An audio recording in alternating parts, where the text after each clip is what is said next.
실제로 이 서클사 같은 경우에도 또 암호화폐 쪽에 관한 계속되는 관심이 좀 나와주고 있는 시점인데요. 그래서 우리가 스트레티지뿐만 아니라 글로벌 기업들의 비트코인 채택 역시도 계속 눈여겨볼 만한 요인인 것 같습니다.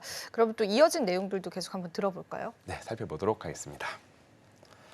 네, 이제 뭐 크게 매크로 뉴스도 한번 살펴봐야 된다라고 좀 말씀을 드리고 있습니다. 아마 뭐 상반기에 잘 아시겠지만 관세 관련된 뉴스들과 함께 시장이 요동을 쳤다라고 볼 수 있습니다. 뭐 지난주에도 사실 그 미국 트럼프 대통령이 이제 유럽, EU를 대상으로 우리가 다시 6월 1일부터 50% 관세를 매기겠다라는 뉴스와 함께 비트코인 가격 이 하락을 하기도 하였습니다. 이제 그렇지만 바로 이튿날이죠. 이제 트럼프 대통령은 이것을 7월 9일까지 유예하겠다라고 밝히면서 다시 한번 시장에 좀 불안감을 좀 낮춘 바 있었습니다. 참고로 7월 9일은 이제 트럼프 대통령이 각국에 대해서 발표했던 상호관세 유예가 만료되는 시점입니다. 그래서 그 이전에 아마 다양한 국가들과 이런 그 관세에 대한 협의가 좀 진행되지 않을까라고 좀 보여지고 있고요. 그만큼 좀 관세에 대해서는 좀 이런 투자자산 시장이 좀 많이 움직이고 있다라는 것을 좀 이해하시면 좋을 것 같습니다.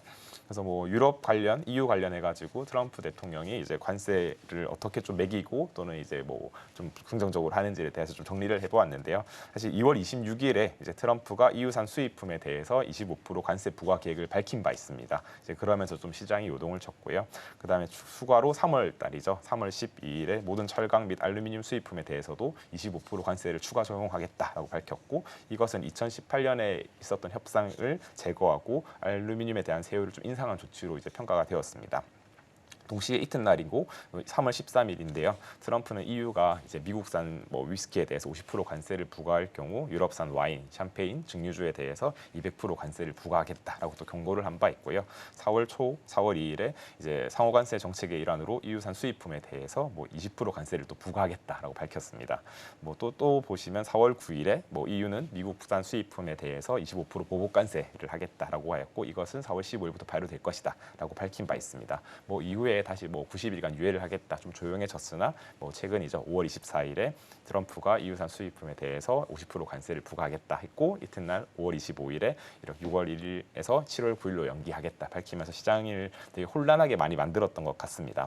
그래서 사실 미국은 이제 중국을 제외한 75개국에 대해서 관세 유예를 90일 이미 밝혔고, 중국도 뒤이어서 90일 유예를 밝힌 바 있습니다. 그런 가운데 또 갑작스럽게 EU를 대상으로 이렇게 관세를 부과하겠다라는 것은 사실 본인의 신뢰를 좀 갉아먹는 행위라고 저는 좀 생각을 하고 있거든요. 그렇지만 트럼프 대통령을 잘 아시는 분들은 이것은 트럼프 대통령의 협상 기술 중 하나이다라고 이제 좀 해석을 할 수 있고, 이러한 예상치 못한 이벤트를 통해서 상대방을 좀 궁지에 몰고 그다음에 좀 조급하게 만들려는 움직임이었다 정도로 해석하시면 될 것 같습니다.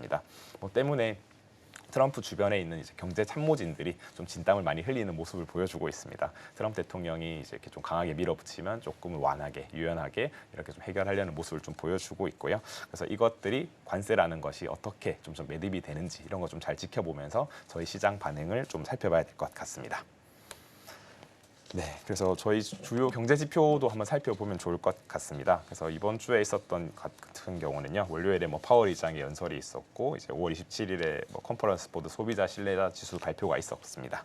그리고 오늘이죠, 오늘 새벽에 연방공개시장위원회 FOMC 회의록 발표가 있었고, 동시에 한국 금리 결정이 있었습니다. 한국 금리 결정은 이제 0.25% 포인트를 이제 인하한 이제 2.5% 정도로 이제 좀 금리를 좀 인하하였다라고 볼 수 있고요. 이제 미국과 이제 2% 포인트의 차이가 나는 좀 그런 점을 확인할 수 있습니다. 뿐만 아니라 이제 금요일에 그런 개인 소비 지출 물가 지수, 이제 PCE라고 하는데요. 이 데이터들이 발표됨에 따라 가지고 좀 시장이 흔들릴 수 있다라고 볼 수 있습니다. 사실 월요일에 있었던 파월 의장의 연설은 이제 크게 경제 관련된 언급이 없었기 때문에 조용하게 좀 넘어갔다라고 볼 수 있고요. CB 소비자 신뢰 지수 같은 경우는 이전보다 그리고 예측보다도 더욱더 좀 좋게 발표가 되면서 조금 긍정적인 분위기를 만들어가는 움직임을 나타냈습니다. 그래서 이제 지난달에 85.7로 약 5년 만에 거의 최저치를 나타낸 소비자 신뢰 지수였는데요. 이달 들어서 12.3% 급등하면서 4년 만에 가장 큰 포인트를 나타냈다, 상승폭을 나타냈다라고 볼 수 있습니다.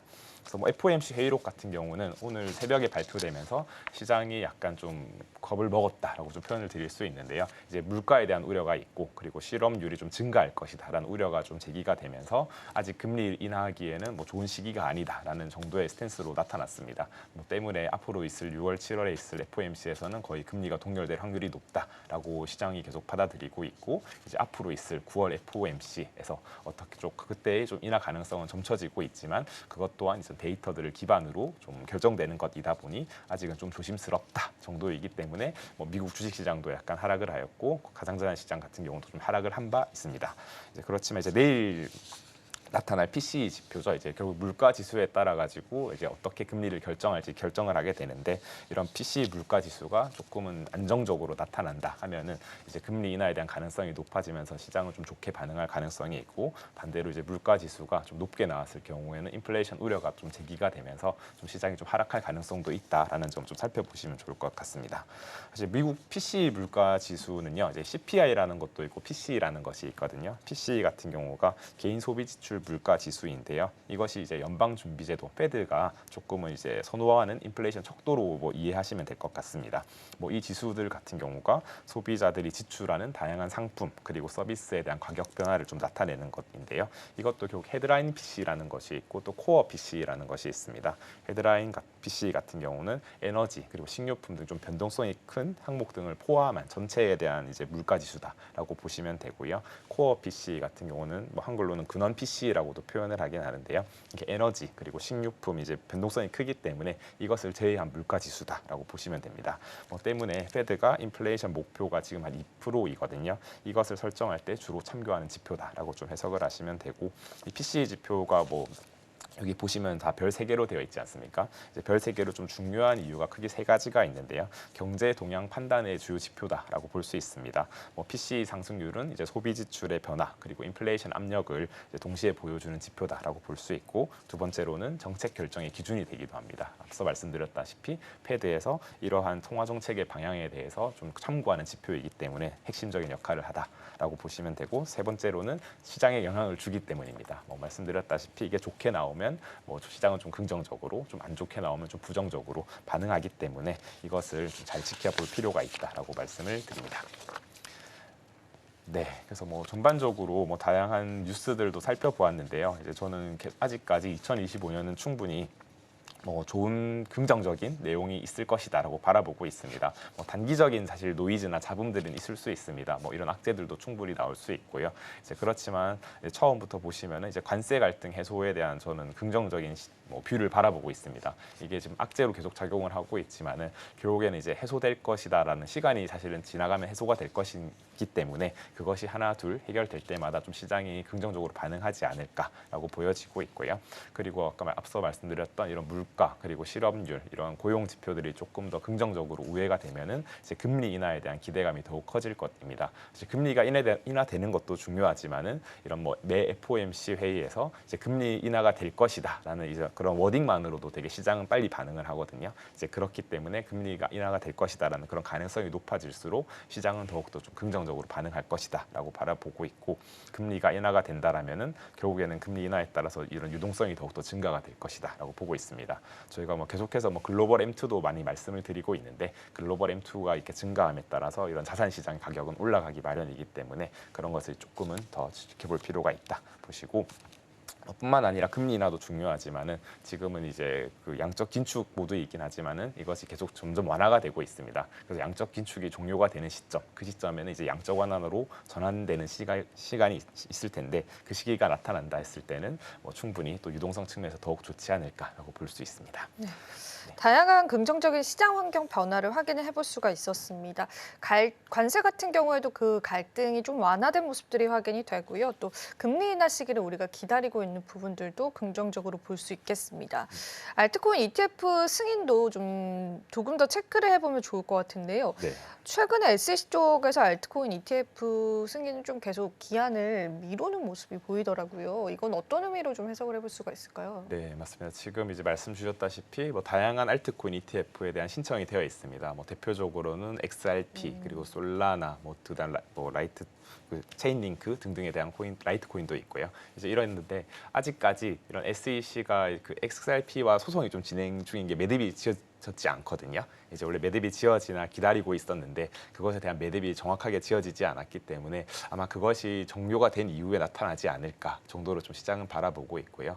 사실 뭐 SEC와 리플랩스 간의 양사 간의 그 합의는 실질적 합의는 완료되었으나 절차 누락으로 인한 이제 그 법원 판결이 이제 기각이 되었었죠. 이제 그렇기 때문에 그것이 좀 잘 해결이 되고 난 이후에 알트코인 ETF에 대한 승인이 나타나지 않을까 바라보고 있고 대신에 이제 이런 보통 현물 ETF 출시되기 이전에 선물 상품이 먼저 출시되는 경향이 있습니다. 이제 그런 측면을 보았을 때는 이미 뭐 XRP 선물 상품도 출시가 되었고 솔라나 선물 상품도 출시가 되었고 이제 그렇기 때문에 좀 시간이 해결된다. 시간이 좀 지나가면은 그거 좀 자연스럽게 해결될 것 아닌가라고 바라보고 있고 뭐 개인적으로도 2025년 내에는 알트코인 ETF가 좀 승인될 것이다. 바라보고 있고 특히 이제 블룸버그 애널리스트 뭐 제임스 에이파트라는 분도 계신데 그분 같은 경우도 올 내에는 아마 될 것이다라고 좀 바라보고 있습니다. 이런 것들이 ETF가 승인이 된다 하면은 아마 자금이 더욱더 많이 들어오고 유동성도 커질 수 있는 부분이기 때문에 좀 잘 지켜볼 필요가 있다 말씀드립니다. 알트코인 ETF 승인은 이제 많은 투자자분들과 전문가들이 올 하반기 쪽으로 좀 예상을 하고 있더라고요. 그래서 실질적으로 승인 이후에 또 시장의 폭발적인 유동성도 우리가 기대해 볼 수 있는데 지금은 이제 신청이 들어갔던 알트코인 ETF들은 모두 다 좀 반려가 되고 있는 상황이고요. 거절을 한 건 아니고 이제 기한을 좀 연장시키면서 내부적으로 여러 가지 좀 논의들을 하고 있는 것으로 좀 보여집니다. 그리고 또 서두에서 말씀해 주신 것처럼 이제 비트코인 2025 컨퍼런스 열리고 있는 중이잖아요. 근데 사실 작년 2024 컨퍼런스에서 트럼프 대통령이 미국의 비트코인의 수도로 이런 명언을 남겼던 게 맞죠, 네, 대표님? 맞습니다. 이번에는 뭐 특별한 이슈가 부각이 되거나 그런 건 없었을까요? 이번에는 작년보다는 이제 조금 더 구체적이다라고 좀 볼 수 있고요. 이제 그때는 이제 대통령 후보가 나와서 이제 큰 흐름에 대해서 좀 발표를 했다라고 보시면은요. 이번에는 좀 다양한 업계 관계자들이 나타나면서 조금은 더 그때보다는 디테일한 구체적인 내용들이 나타나고 있다라고 말씀드립니다. 그래서 뭐 다양한 업계라고 말씀드린 것이 뭐 상원 의원에서도 참석했고 크립토차르 그다음에 뭐 블랙락 이런 등등의 다양한 기업들이 참여를 하고 있고요. 근데 뭐 아직 말씀 주신 것처럼 이렇게 뭔가 딱 하나의 워딩으로 나타날 만한 것은 나타나지 않았다 정도로 지금 보고 있습니다. 그래서 그런지 이게 컨퍼런스가 진행 중인데도 시장 자체는 조금 그래도 잠잠한 것 같아요. 물론 그 이전에 한번 이제 크게 튀어오르기는 했었지만 그러면은 지금 이제 비트코인 컨퍼런스 쪽에서 트럼프 대통령이 중대 발표를 하겠다라고 예고를 한 것으로 알려져 있거든요. 네. 그 부분도 시장에 밝혀진 바가 있을까요, 대표님? 아직까지는 나타나지 않는 것 딱히 없네요. 같은데요. 그래서 이제 트럼프 대통령의 아들들 이제 참석해가지고 이제 참여하고 있는데요. 그분들이 뭐 이야기하는 것은 아까 말씀드렸듯이 트럼프 미디어에서 이제 뭐 자금 조달을 통해서 이제 기업 측면에서도 비트코인을 전략 자산화하겠다라는 이야기가 있었고, 그다음에 지금 미국에서는 좀 중요한 부분 중 하나가 스테이블 코인이거든요. 이제 스테이블 코인을 왜 이제 계속 부흥시키려고 하는가? 이제 스테이블 코인이 결국에는 US 달러와 이제 패깅이 되면서 이제 근데 그 패깅이 되는 원리가 이제 미 국채를 보유하면서 이제 달러 그 가치를 유지하는 것이거든요. 근데 지금 이제 뭐 중국 그리고 일본 이런 곳들에서 이제 미국채를 계속해서 매도를 하고 있다 보니까 그 수요가 견인될 곳이 필요한데 그것이 결국 스테이블 코인사가 될 것이기 때문에 뭐 이런 부분을 계속 육성시키려고 하는 것 아닌가라고 바라보고 있고 이제 추계 보시면 트럼프 일가 같은 경우도 실질적으로 USD1이라는 이제 스테이블 코인을 발행해서 지금 운용을 하고 있습니다. 이제 그만큼 이제 스테이블 코인에 대해서는 좀 진심이다. 그래서 이것들이 결국에는 유동성을 뒷받침해줄 수 있는 것이기 때문에 이 부분 좀 지켜보시면 되지 않을까 생각을 합니다.